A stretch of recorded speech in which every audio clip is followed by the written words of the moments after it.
Welcome to A to Z with Ali and Zilla, where we take you from real-world challenges to practical solutions. From mindset and manifestation to culture, community, and building better systems born. This isn't just talk. Let's get into it. Right, we are back. Welcome to Think of Feel Part 2. Last Part 1, we really got into it, diving deep into consciousness and what it means to be human from a thought perspective, or how we feel. Does feelings really dictate how our consciousness proceeds? But today we're going to dive a little bit deeper into that, and also talk about this controversy that's going on in the WNBA right now, which has to do with identity. So a little bit of identity, biology, sports, fairness. What does that all mean? You know, what does that mean? You heard about the Enes Kanter and what's going on with that? Nah, I don't know anything about for... it. What's going on? Yeah, we're gonna dive into it, man. Yeah, let me just preview it. Enes Kanter, Royce White, they both two males declared for the WNBA draft. So we're gonna get deep into that. Well, maybe not too deep. We'll see how it goes. I thought that so that's always controversial. So can we even have these type of beliefs about sports, identity, fairness, and just agree to disagree sometimes, or do we have to be enemies because we don't agree? No, I think this. I don't think we have to be enemies, but I don't agree to disagree on this one. This one has to be a solid point, and I say hell no. Now, mind you, hold on. I will say this: that we could agree to disagree if they say, okay, this is not that you can't go to the WNBA. There's a whole nother league that you can get involved in. Are you saying we need a third league? Yes. NBA, WNBA, and then a third league. To where women are okay with being in it, possibly, and maybe some less talented, not worthy of NBA material goes into it too. Give everybody a chance. You know what I mean? I don't know. I mean, I don't agree with it. Do you know Enes Kanter? No, I don't. Nope. All right. Well, he played in the league for a couple of years. He was actually, I think, third in the draft. He was a pretty solid player. Put up like 12 points a game, something like that.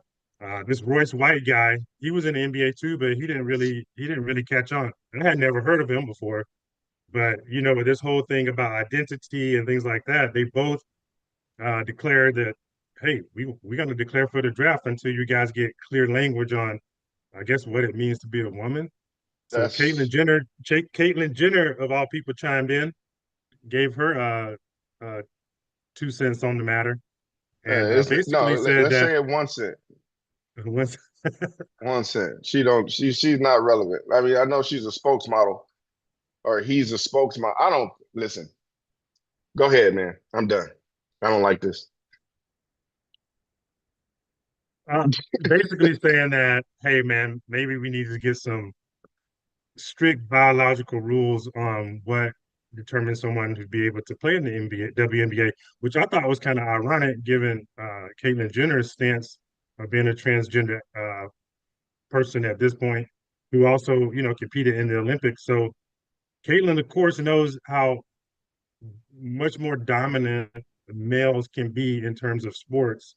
And it does create an unfair advantage, right? I mean, but one thing my wife and I did talk about was like, let's say a man did play in the WNBA, he probably could play for much longer, longevity-wise, as far as the talent level. You know what I mean?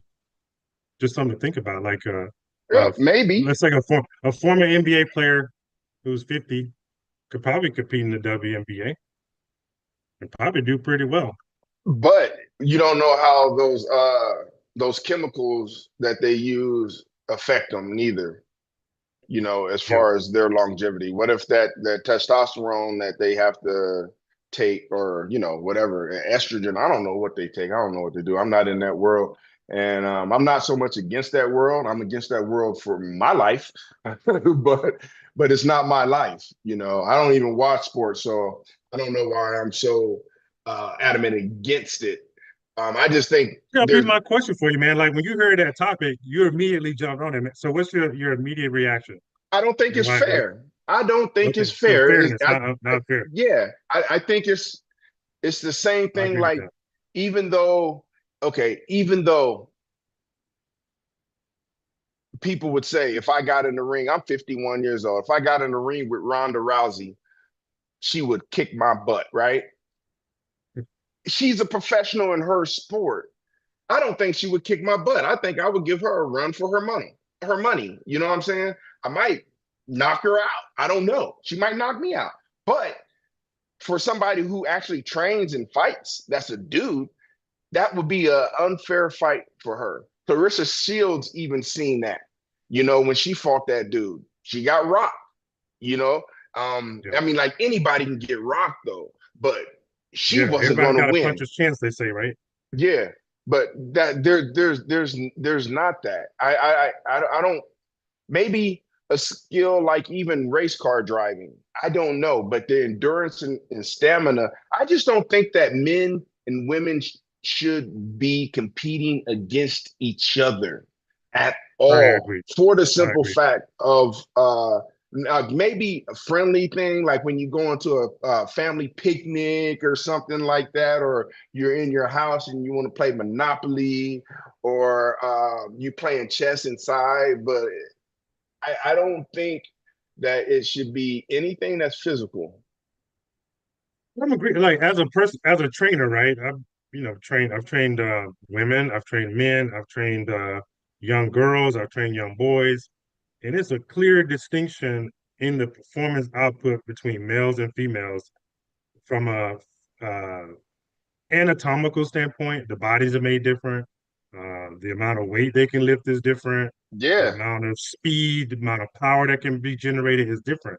So See, gender aside, like whether it's right or wrong to be for a male to be in the WNBA, which I don't think they should be in the WNBA, it's just biologically different. yeah. Now, And mind you, there's no debating that. there's none. Now, There's no mind debating you, that I'm part. not going to take any like their grit, the grit that a person has, that intestinal fortitude. Oh man, we're equal. We're I agree with that two for two sure. people, a male and a female, even a male and a transgender, or however, just male and female. I don't care if you didn't change yourself, you're a homosexual, whatever.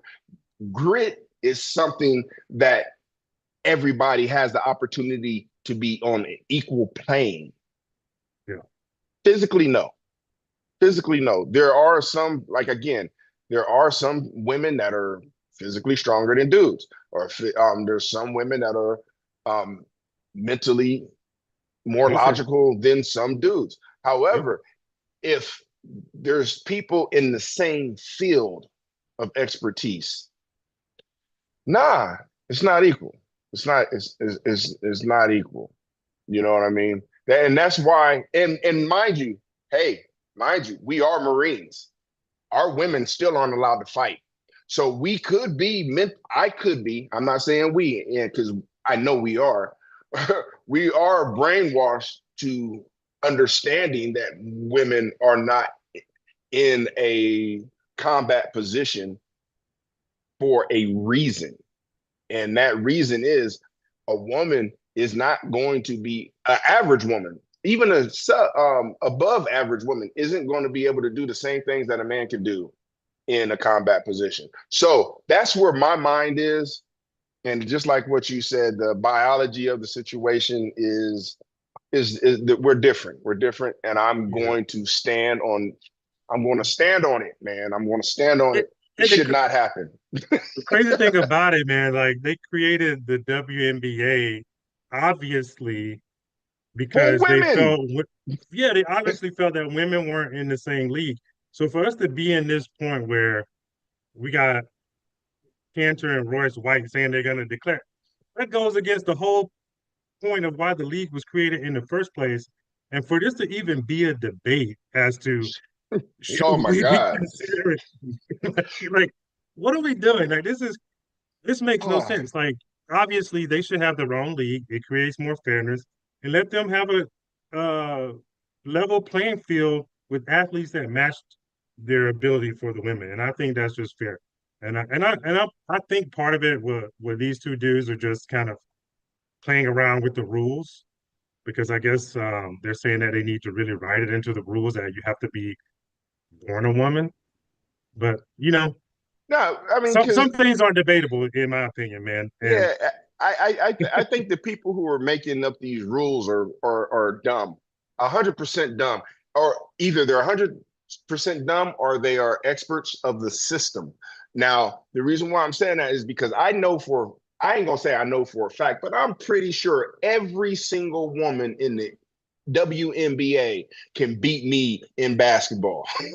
You know, without a without doubt. question, Yeah, without question. I wouldn't even bet. I would bet on them.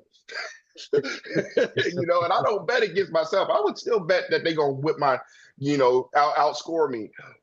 And the reason why I said the other way, or they're geniuses, is because they're doing something to manipulate the minds of the people to get people arguing and attention on something other than what it should be. Seeing where people are trying to be supporters in a situation where there should be no freaking support.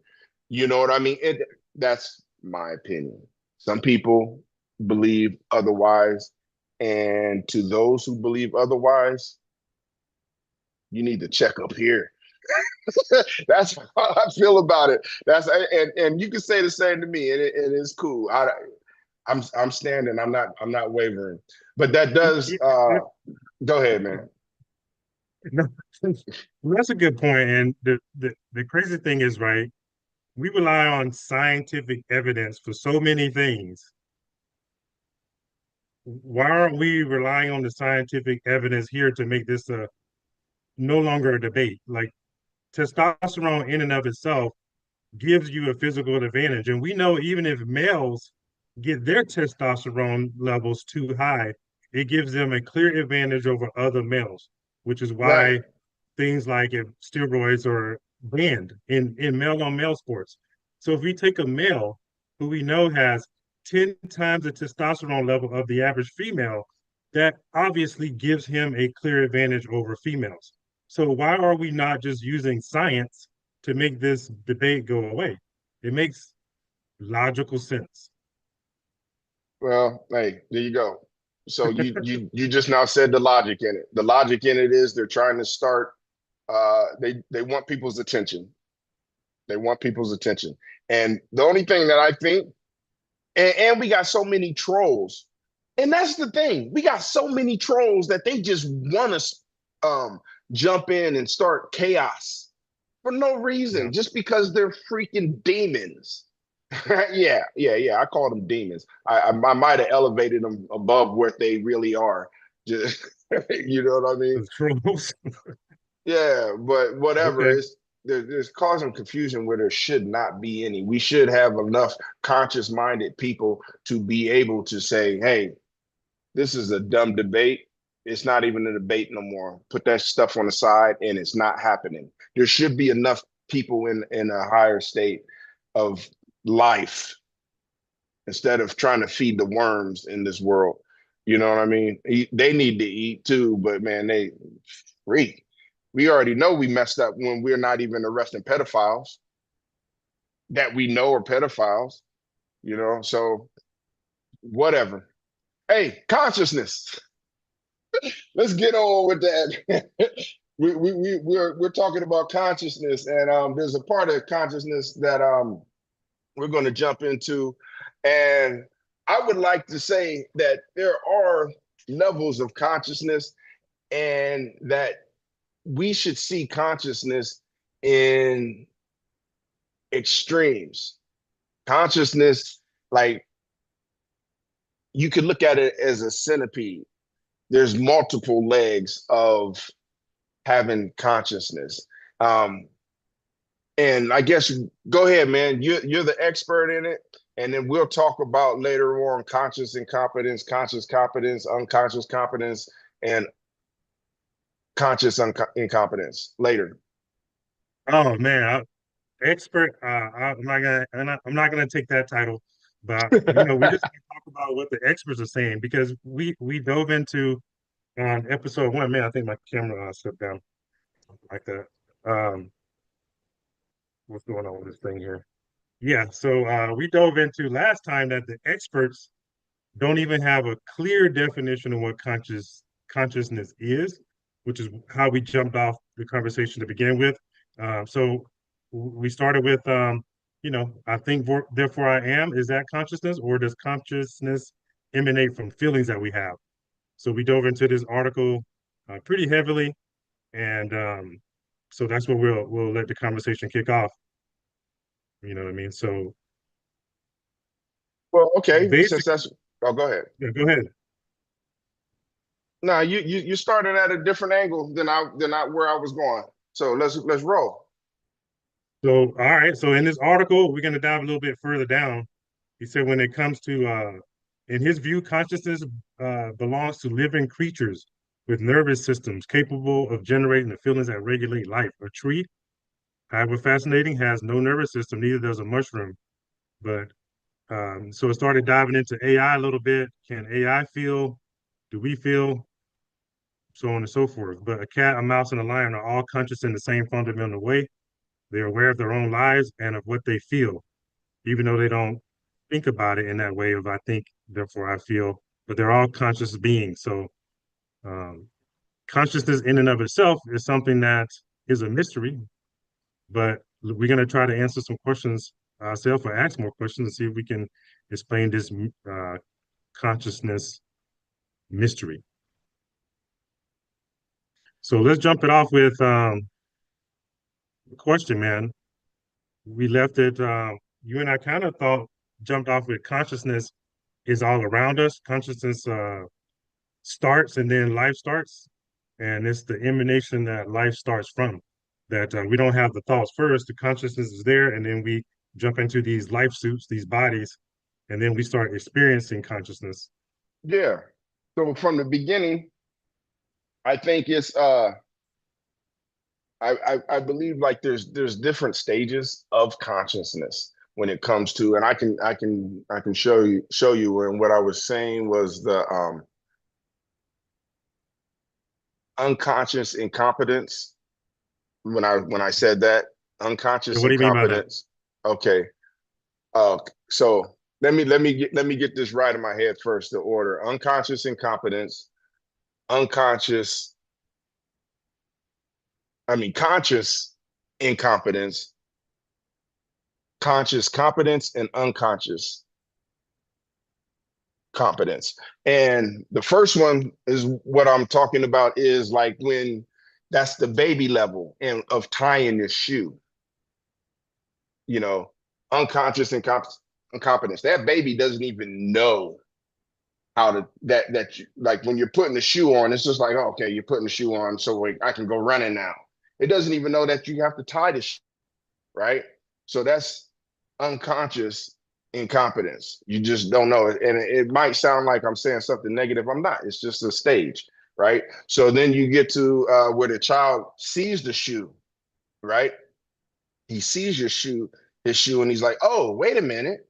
You're putting the shoe on and you're doing something with these laces, with these strings. You're tying them, So now it's conscious incompetence because it doesn't know how. That child does not know how to tie its shoe yet, but it's learning now. It's learning. So it's at a learning stage. Then once it knows how to do it, it has to go through it and say, okay, I got to put the loop over here, tie the bunny, slip the bunny in the hole, and then pull. So that's conscious, wait, unconscious. No, excuse me. That's conscious competence where you actually know how to do it. Then when it becomes unconscious competence, that's when me and you at our level, of course, years ago, where we're just sitting there talking, like, oh, my shoe came untied, and I'm looking straight at you and I'm feeling for it. And I just know, okay, hey, tie my shoe real quick, not even looking at it. And I just know how to do it. It's just in there. Or like, you know how when you're driving home from work and you done did that 100 million times, and sometimes it takes you 30 minutes to get home. And then that one time you're sitting there listening to music, you're actually in your own zone, and it took you 22 minutes to get home. You're like, man, what happened there? I didn't even remember going past there. It's Yeah, because that happens. because we have perfected a part of our consciousness that we don't even really have to think about anymore. So there are things even in like what they call the instincts, that Yeah. brings us to a different type of conscious level. Like boxers, they have that some boxers, mind you, have that unconscious competence to where they like, okay, his shoulder moved and I seen a little piece of sweat coming off of there and their hip dipped. He's getting ready to hit me with an uppercut. I'm fast enough to see that.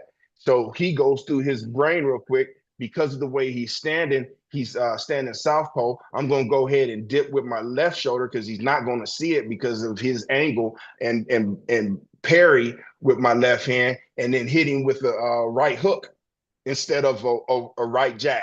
You know what I mean? So, or a right cross, whatever. And they know these things just off, like Floyd Mayweather, Mike Tyson, and whatever. But we do that with life. We have the ability to do that with our regular life. Once we become proficient in an area, and that is a part of consciousness. That's everything. So there are levels to it. Now, thank you for Yeah. allowing me to get that out. Let's go into a different a different area of consciousness. I want to just talk about what you said right there about a boxer, right? Because we have the emotional brain or the more intuitive side, and then we have the logical side. And when it comes to training something, right? These boxers, they're not using the logical side to figure out, hey, I need to parry because it's so intuitive at this point. And we talk about this thing about being in the zone. And when you're in the zone, if you're playing basketball, boxing, whatever, we use this term of saying everything slows down. And it's not that the physical reality is moving slower, it's that your consciousness is going faster. And it's tapping into Yes. this emotional, intuitive side that doesn't need logic, which is faster than logic. So in essence, it makes the physical seem like it's slowing down, but it's that part of us that's connected to uh, the ability to sense on a higher level what someone is going to do. So you can sense when his shoulder dips, you can sense what the next move is going to come and you respond, and it's much faster than the logic. And that is a higher state of consciousness. That's why they call it like being in the zone. Being in zone is also Zen, Z, because you can interchange those two, the O and the E, because in certain what do you call it, etymological concepts, you can interchange the vowels. So zone is also Zen state or a higher state. And when you're in that higher level of consciousness that goes beyond the logic. So Right. just wanted to add that part that we do have an ability to get to a consciousness that's faster than the physical reality. And that what these scientists are talking about. That's where consciousness is. That's where it emanates. It's before a thought. So if you think about what I just said, they're saying consciousness comes from these feelings, and that's an intuitive thing. And then Okay. the logic comes in after that. So we're Well, not thinking consciousness is something that is around us and we can tap into. yeah. So I got a question though, because you Yeah, go did for it. say that the emotional part of of the consciousness is faster than the logical part. Is that, I mean, why are you, I mean, I know the scientists are saying that, but is that something that you believe? And if that is something that you believe, why do you believe that? What is your backing behind the logic Well, and emotion? if you think of it like the sixth sense, so to speak, the sixth sense. So we have all these sensory things that come in from, whether it's feeling, touch, smell, so on and so forth. But all that is orchestrated by a higher mind, the sixth sense. So this psychic type of sense. And that so let's say you're out in the woods, right? Or Okay. maybe me and you are in the same space, and I flinch at you. You'll react to that before you logically think about it, and then you'll be like, "Oh, that was a threat." Or if you're walking and then you hear something behind you, you might jump and react, or maybe you may even feel something that causes you to react before you logically conclude, "Oh, that was just a dog," or that was just something that fell. So this is faster than logically thinking about things, and So so is that emotion? it's tied to emotion. Okay. It's tied to emotion and feeling. Okay. No, okay, I get it. I I wouldn't just say it is, but it's tied to it. well, we don't have to get into what that actually is, but it's something that is tied into it. Okay, I get you. I get you. Unless you know what it is. Do you know what it is? Your camera dropped again. Um Oh man, I keep moving that on. Sorry. uh I'm done. I'm just I'm trying I want to Trying see to it wrap and your head it around. kind of does make sense. It makes sense that it could I mean that it is that way that I can see how you can see it that way. Um so that would mean that the people who are always me trying to not trying to add logic to everything in certain situations is slowing it down, right? Well, yeah, I Right? mean, we even say things like if you take the next logical step, a Yeah. step is a series of processes that you go through. If you use logic, even if you're using mathematics, right? That's a logical series of steps that you go through to arrive at a conclusion, which is the same thing what AI uses, which uses algorithms. But one thing that AI can't do is react based on emotion. It's a very logical step, mathematical equation. But in order to be a human, in fact, that's one of our um, attributes that we have that makes us different from an AI system is that we have this ability to be able to take a leap of faith, so to speak. And leap of faith can be seen as just a belief that you're going to act upon based upon nothing at all sometimes, based on a gut feeling, based on experiences that you can act on in the moment versus taking the next logical step. Logic can be a slower process. Okay. Okay. I see what you're saying. And emotions is right there, or that feeling is right there, right instantly. And And actually, this is this why, feeling comes a little bit sooner. The feeling comes a little bit sooner than the logic in it. I get you. You can react. It's like your like the and instinct. Yeah, I got you. a feeling is like a this is my notes, a subjective experience and interpretation of the emotion.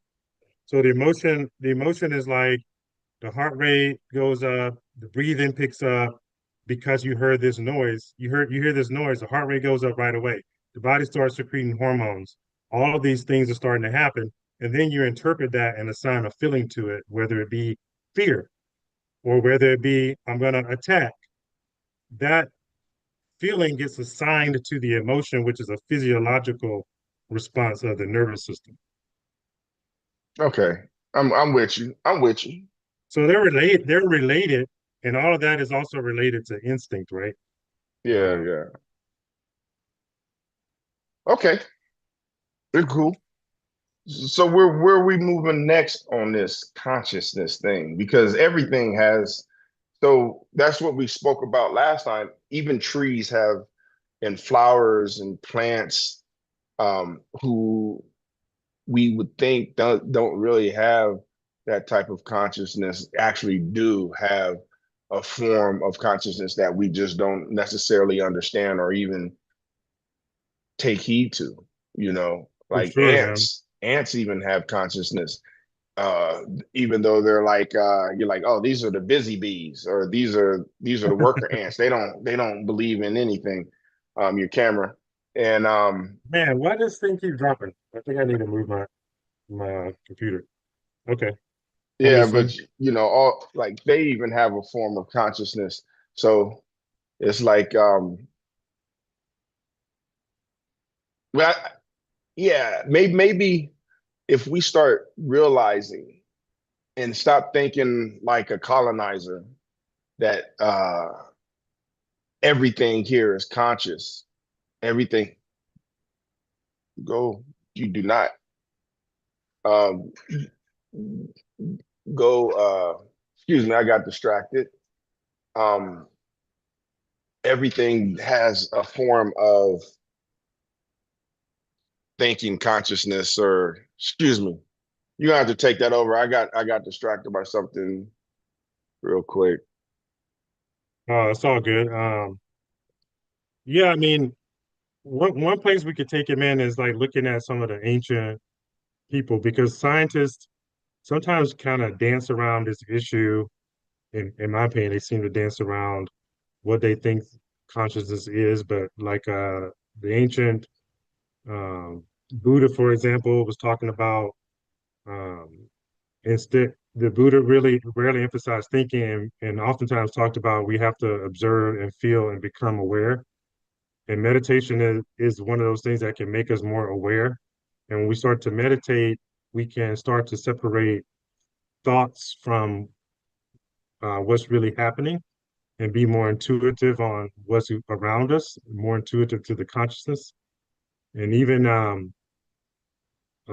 was it the Vedanta philosophy, which is a Hindu philosophy, said that the body is temporary and awareness is primary. So there's a part of us that's always on, that never really shuts off, but thoughts come and go. But there's something that's always around, always kind of watching. Sometimes it's referred to as the watcher. That part of us is unchanging and it's always there. And so the thoughts in and of themselves are just going across the awareness, but they're not what creates the awareness itself. It's kind Okay. of what we assign to the awareness. If that makes any sense. Yeah, it makes sense. Now I'm back on where I was talking about. So if we start realizing that everything around us has consciousness, I think we will be better humans. Instead of because you remember when they was even talking about uh how they said now this how they said that black people were three-fourths of a human, and then like the Indians are savages, they're not even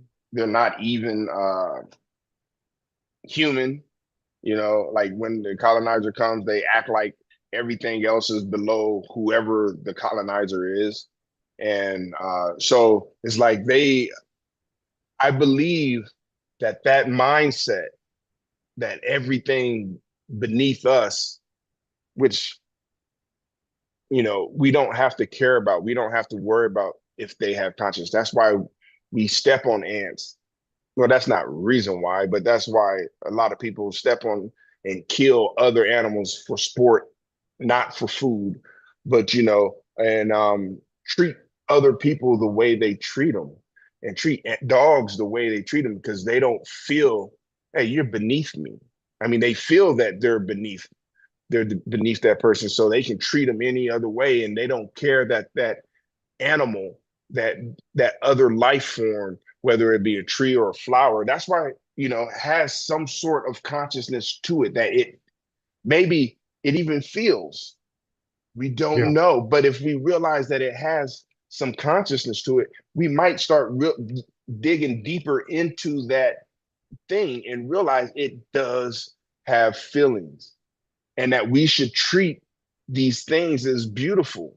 It's like, I've always had an issue with giving people flowers. I love giving people what you don't flowers. like to give flowers? No, I mean, What? I do, but only in the sense of, like, when I go to somebody's house and it's the first time, I don't give them potted flowers. I give them a tree, like a lemon tree, orange tree, or something, just a little one, so that they can grow it into something that is beautiful and to feed them, right? But cutting the flowers, killing it, is like, yeah, I'm going to give you some death. some beautiful death. You know, and that's not realizing that this plant has consciousness. This plant opens up. It doesn't just open up because the sun is out. You know, it opens up because it's trying to thrive. Yeah. It's trying to sustain its life. And then it closes because it's probably taking a nap. I don't know why it closes. And scientists will some people believe that scientists push that away and say it's just an act of what the flower does, what that plant does. It doesn't mean anything. It doesn't have any feelings. It doesn't have any emotions. It just does. It just is. Like a tire that we create just rolls. It's not like that. As long as it has life, it has consciousness of some sorts. We have to Yeah. believe in that. So we don't have to. We can do what the heck we want to do. But I believe that we should believe in that because that would make us start caring a lot more for everything else, which would make the world a lot better of a place to live and a lot kinder, you know, Yeah. to have I mean, respect for other life forms and believe that they are thinking. You know, how shitty does some of these trees believe when we was going through the Sequoia National Forest or just those giant redwoods, cutting them down. Remember when we was doing that? I mean, not yeah. we, me and you, but we cut them down and then realized the wood wasn't good for anything but toothpicks. Those big, giant, majestic, beautiful trees, cut them down and couldn't even use the wood. What kind of garbage Yeah. is that? You know, Hey, man. but whatever. It, I went I'm there. glad you said what you said, though, because the neuroscientist in this article we're talking about, Antonio Damasio, PhD neuroscientist at USC, he basically summed consciousness up as consciousness is not about high flights or intellectual fantasy. It's about first and foremost the maintenance and regulation of life. And that what determines something has life, right? If we're talking about cells, neurons, uh, photons, neutrons, everything around us has those things in it, including us, animals, trees. I mean, if we really understood consciousness and that, all that basically means it's alive, really, if you think about it, that it has Yeah. the ability to try to maintain life. And I love that movie Avatar. I don't think I bring it up all the time, but I think if you remember that movie Oh yeah, Avatar, yeah, yeah. I only seen the first two. I haven't seen any other ones. I mean, you saw the best one. The first one was the best one, to be honest, Yeah, because you it talking about it with the shows connection, how, huh? the connection. Yeah, you can see how when they walk through the jungle, how they make it light up, but they're really showing you that this whole network of trees and everything talking on the ground is all alive, and how they reverence the animals. Like, she had at one point, what's her name, Nateria, she had to kill an animal, but she didn't just kill the animal. She paid respect to it first before she killed it. You Right, know what I right, mean? The right. animal was trying to kill Jake Sully because those our ancestors, well, some of them, not all of them, right? I mean, we can't pretend that all the ancestors were great and on the up and up, but Right. I mean, that's the reality. We can't. But some of those cultures reverence the animals and they respected them in a way that we don't. I mean, we slaughter in mass, we cut down trees in mass. So I think you're right, man. It definitely will help us see each other in a different light and realize one that another thing too is that the same consciousness that's in a tree is the same consciousness that's in you or in a bug or in a spider or whatever. And it's that that's keeping everything going and not this individual thought.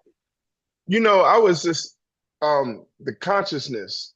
I know it. We're off. I mean, we're on this thing, but I wonder if this is something similar, like when it comes to people's thoughts and what they believe. When they believe, like I've heard this, and I don't know how true it is because I'm not in that situation, but where they say white people are afraid that black people or indigenous people or whatever are going to, if they take their foot off these people's necks, like if whoever's in power, if they take the foot off of the lower people's necks, that those people are going to come up and kill them. They'll do the same thing to them, like they, like they done to the other group. And I don't think that is true. I really don't feel that is a true feeling. But that is what I've been told, you know. I think as far as consciousness go, like there's levels. I know there's levels, but then there's different forms as well. If that thought is part of human consciousness, you know, you, Man, you, it, if it is, maybe it's not. I don't know. Are you talking about like let's just say Experiences and beliefs. what like what how do our experiences and belief shape our reality or something? Or if someone was a slave, let's just say, and they somehow got free, that they're gonna come back and kill the slave masters. That's how you kind of started it. Yeah, pretty much like Nat Turner. I think that a lot of people think that everybody would be like Nat Turner, but that's their conscious mind on their on on their level Yeah. of thinking. And I don't believe that. Okay, here you go. Growing up in school, like elementary school, I know it's different. Elementary, middle school, maybe even a little bit of high school. People thought that, like, if I fight this bully, or if the bully is like, if I let this dude beat me or fight me, I have no choice but to beat him up, or he's going to beat me up really bad and start bullying me. And that's not really what happens. Most of the time, when a person defends himself against a bully and the bully stops, they leave the bully alone. It's like, I just wanted you to leave me alone. You know what I mean? But their idea, uh, see, this is my dilemma right now. Is that part of consciousness? Is cause and effect part of consciousness? It's cause and effect part of. I mean, yeah, I would have to say it's a fundamental law, right? Cause and effect is one of the laws that govern reality. Yeah, but how Cause, how how how tied is that to consciousness? You know, I don't know if I'm asking the question I'm correctly. not quite, yeah, I'm not quite sure understanding the question. You Well, saying we can like move on. so the consciousness that is around us and that permeates everything, is that affected by cause and effect, or is cause and effect affecting the consciousness? It's cause and effect affecting consciousness, because consciousness is not necessarily thought, but it Yeah. is part of thought, right? Because in the beginning, I'm going back on what I said in the beginning. Of consciousness is like a centipede. There's multiple legs to it, you know. Yeah. So is that part of consciousness? Because if that's part of consciousness, we have so many different ways to fix ourselves into being better creatures, better humans, better gods, whatever you want to call us, because if we were actually consciousness in our thinking, I don't think we would have, especially what we finding out now, that we would think that Michael Jackson was wrong when we say they don't care about us. We would have been able to pair Michael Jackson with Kanye, with some of the stuff that he was saying but we was taking that part away and saying, oh, this dude, oh, excuse me, his name isn't Kanye anymore, is it? It's Ye. Okay. Ye. His Yeah, I'm glad you straightened that up. yeah, I don't we want got we don't we want got we don't want we got anybody afterwards for. yeah, we got to be respectful, you know what I'm saying? But we we find out now that a lot of the stuff that he's saying was right, you know, especially when it's talking about the people who own the industry. You know what I mean? Uh, so, and we were saying, oh, he's crazy for saying that, and he's anti-Semitic and all this other stuff. It's not, you know, a conscious person would say, well, it's not really anti-Semitic when you're telling the truth about a situation. Okay, I think I get what you're saying. It seems like um, I'm going to try to make this point. So sometimes people Okay. will say there's a higher level of consciousness, or you're more awake at different levels. Like some people can be asleep and they're not understanding the systems of mind control, where someone is more awake to that and they are understanding the systems of mind control. And somebody can be more awake than that and they're understanding who is behind them. You know, that is that kind of what Yeah. you're saying? Okay, okay, so levels of consciousness. So that Well, in that sense, yeah, yeah, yeah, yeah. so there's that, and then there's also just the way I'm trying understanding this topic is that consciousness in and of itself just is like it's not reduced down to these different levels. It's just something that is out there and is permeating life. And then we have awareness, different levels of awareness, which is like my awareness level is that I'm not under my control, or I am under my control, or I am being, that's like a level of awareness. But consciousness in and of itself is the thing that's Everything. the same amongst whether you're a dog, a cat, a tiger, a tree.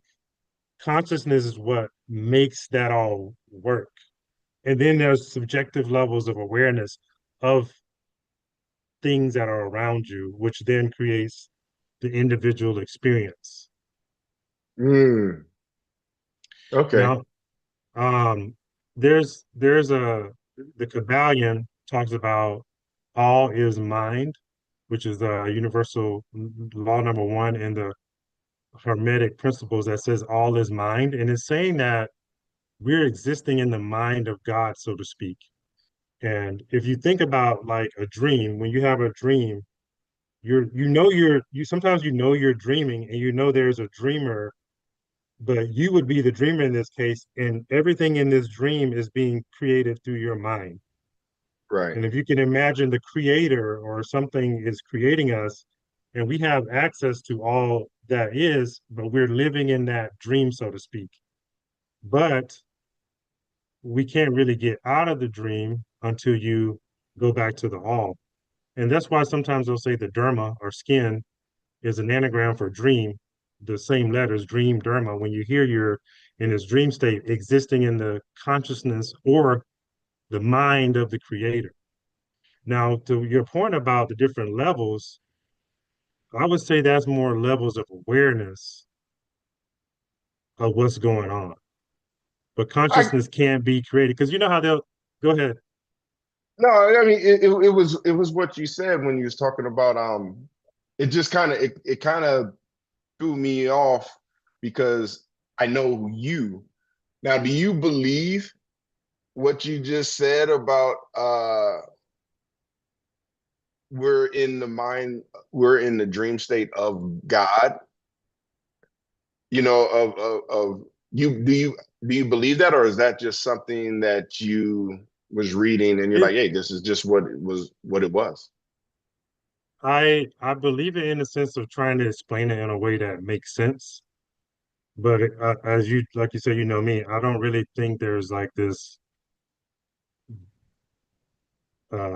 being that's up Individual. there, like this being that's up there, like we are. I think it's more of a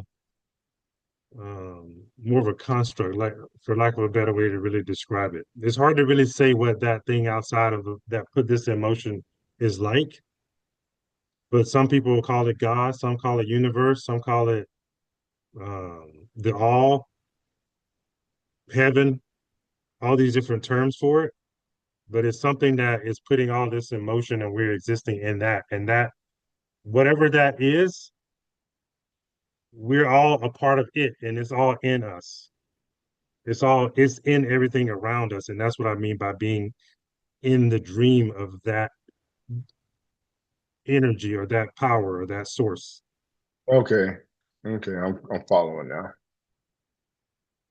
That makes Yeah, sense. and I think even the scriptures say you can't really talk about the things of God because it's beyond our consciousness, but we just know that there's something that put all this in motion and we exist at its um ability to keep us alive. One like a guy and I at work were having a conversation the other day about he was talking about these hikers who were in these extreme conditions and everything logically said that this person should have died.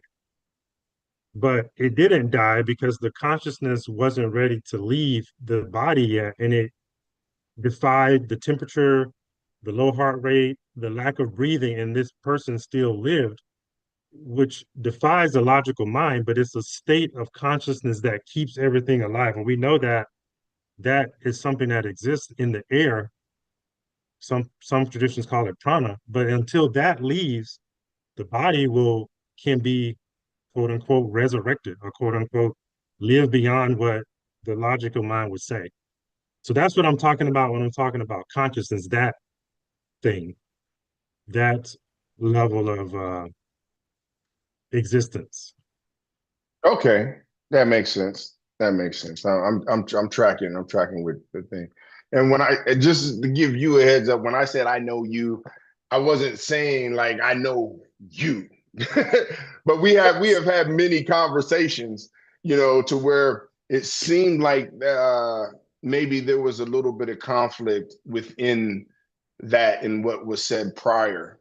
Not at least with my understanding of it. But now, I mean, Yeah. I get it now. I get it now. Um, but But that also it. like Go ahead. sometimes both things are true at the same time, you know? Yeah, It's a hundred paradoxical percent. place in that way. But yeah. So like I don't know, but to answer your question about the Kanye and Michael Jackson piece, and I mean, what do you want to say about it deeper? Like, were they speaking the truth? Should if we're aware of what they're saying, should we be able to make some connections with it?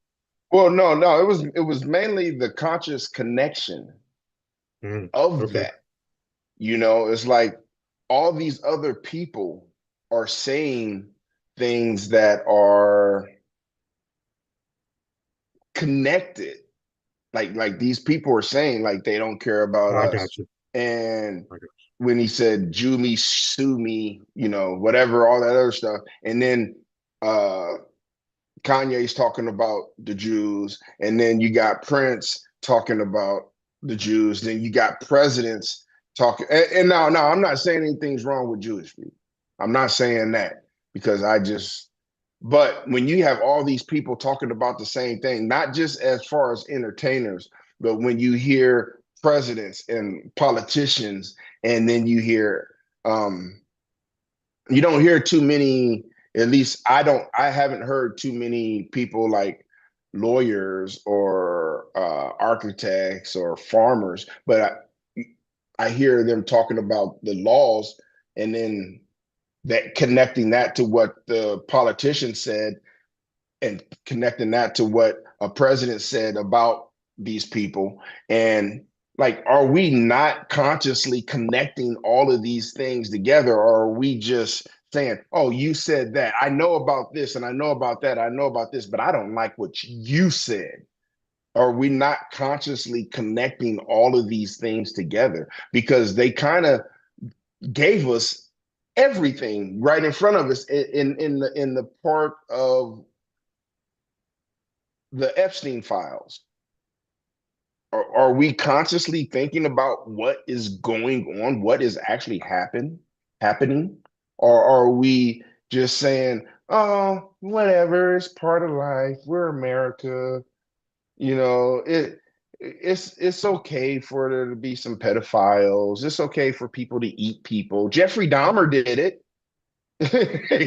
you know, I don't know what we're thinking, because like consciously, it's like there's some connection. Why are we not doing something? I mean, I understand me personally, I'm not expecting a farmer to get up and go do something.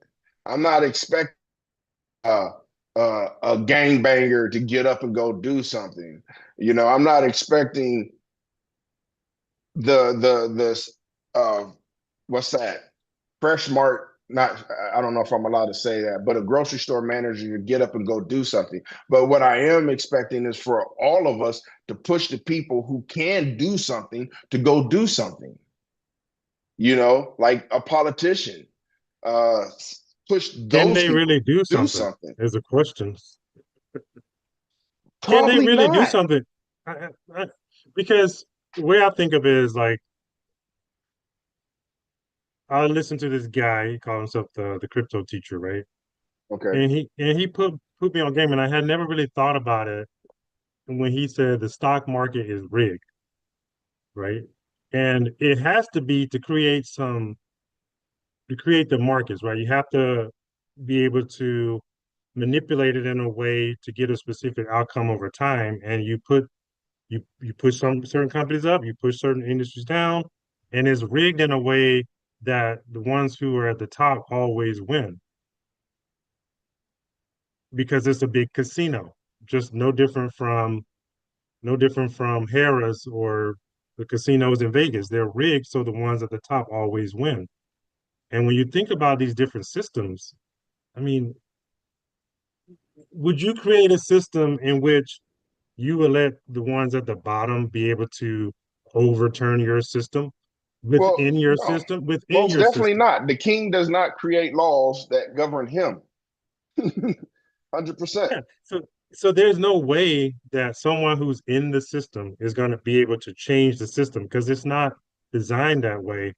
So to your point, the politicians, I don't expect them to do anything that would change the system because they're part of the system that's designed for them not to be able to fix it. And they But keep flying. Go ahead. but that's the point Yeah. of consciousness. I believe conscious people to this situation have the ability to fix this situation. And I'm not saying it sounds like I just said I'm not conscious.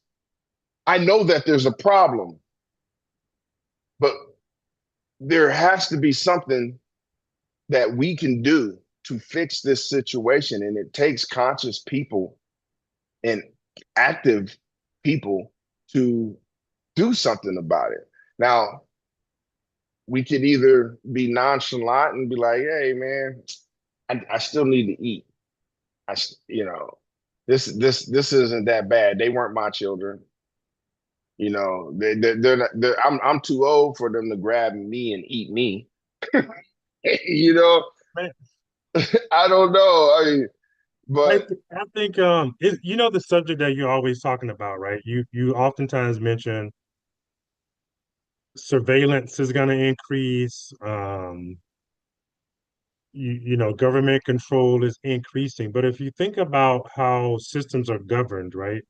You during the old regime that's dying away, and we see it dying away, you had um, like jails, for example. But if technology increases, they always talk about a society that doesn't have crime, and they're going to do this through technology. So if you think about just the jails, you'll need less jails because you'll have the ability to police people through the technology. So there won't be the traditional systems that we had are kind of going away because people will be in a jail cell that's out and about, being able to control the thoughts and the actions and behaviors. So you don't need less jail cell. People are more likely to commit crime. And you brought up an example about a wallet that might sit on the ground for 5 days before someone picks it up last week. yeah, yeah, in And if you Korea. can imagine in that society, that's how it will be controlled. So in essence, the people who are going to create something that changes the system is not going to be through the system that we know it. It's going to be people coming together and creating their own thing that thrives outside of this so-called system, because we know that we're going to have to farm more. We know that we're going to have to come together in our communities. We know that we're going to have to do all those things. And as people come together, they'll create their own things. And it won't be like, oh, let's fight the governmental system, because the system in and of itself is going to be different. You won't Right. need as many politicians to go fight your battles. You'll be able to create your own thing, but it will then be policed through the technology. And maybe once we show that type of consciousness, it'll be a whole totally different system. That Yeah, system exactly. which we are or would be fighting would be trying to say, okay, you're not using our system anymore. We're not able to go to war with you because you guys are stronger now. So what we want you to integrate back into this system. They would want reintegration. They would give up an olive branch or a pacifier to stop the separation from that system. But that's what consciousness is. It is a fight at times. It is a struggle at times on one of those legs of the millipede centipede. Consciousness is also love and caring Yeah. about people. And I'm into the love and caring about people. I care about everybody. I want everybody to be happy. I want all my buddies to succeed. I'm not jealous of anybody. You do your thing, and I hope you succeed. I hope good, what I would consider good, succeeds over the opposite end of that. You know what I mean? But we need the opposite end of it so we can prove what's good is good. So do your thing too. We here, baby. We here. We do have a guest coming on, right? We do have a Yeah, we guest got a coming guest on. next week. Yeah, my buddy Nigel Williams. I don't know if you can see this. Let me pull it back some right here. Yeah, I can see Uh, it. Future it's Rich, Future Rich. Future Rich. He's coming on to talk with us. He's coming on to talk with us, give us his idea. It's a wonderful book. If you look it up, go ahead and get it. But it's going to be one of our first interviews, and he is a dynamic man. I've seen him talk in different ceremonies, places. I've seen him do his job. He sets goals and he achieves them. Awesome man, awesome man. So I'm glad to have him on. So please come watch, and there's going to be places for you to open and ask questions to him, so we can get this. You know, let's put his feet to the fire. And he can handle it. He can handle it. He's a good dude. He also been in the police force too, so he's a good dude. Yeah, But you can man. go ahead and Yeah, take us out, sir. yeah, man. Excited to have our first guest on. It's going to be awesome. I think he's a financial specialist helping people build wealth by the name of the title of the book, Future Rich. Who doesn't want to be rich, right? If I can learn a few more things about how to get rich quicker, any get rich quick schemes he's going to be bringing, or what? Oh, we're gonna ask him. I'm just joking, dude. I'm joking, but yeah, this was a good one, man. Consciousness Part Two. So we look forward to seeing you back next week on another A to Z. We're out.